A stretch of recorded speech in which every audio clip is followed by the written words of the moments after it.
सभी से राधे राधे। सुनाने जा रहे हैं सबको नाच गीत कैसे लगे, कमेंट बॉक्स में आप सब लिख कर बताना।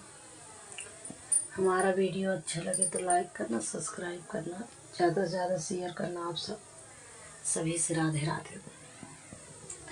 बाहर पूरवाइया जकोर मारेला खटिया लाई के बला मुआ दुआरे सोवेला।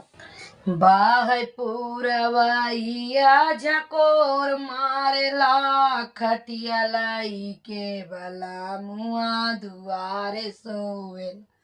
खटिया लाई के बला मुआ दुआरे सोवेला। सासू जी की बोलिया लाग करे जगोलिया। सासू जी की बोलिया लाग करे जगोलिया। जैसे माघवा के मार चाती तैया मारेला खटिया लाई के बला मुआ दुआरे सोवेला। जैसे माघवा के मार चाती तैया मारेला खटिया लाई के बला मुआ दुआरे सोवेला। बाहर पूरवाइया जकोर मारेला खटिया लाई के भला मुआ दुआरे सोवेला। खटिया लाई के भला मुआ दुआरे सोवेला।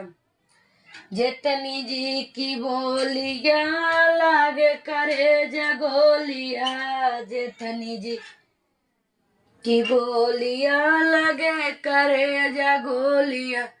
जैसे बिजुली के तारे करेंट मारेला खटिया लाई के बल दुआरे सोवेला। जैसे बिजुली के तारे करेंट मारेला खटिया लाई के बला मुआ दुआरे सोवे। बाहर पूरवाइया झकोर मारेला खटिया लाई के बला मुआ दुआरे सोवेला। खटिया लाई के बला मुआ दुआरे सोवेला।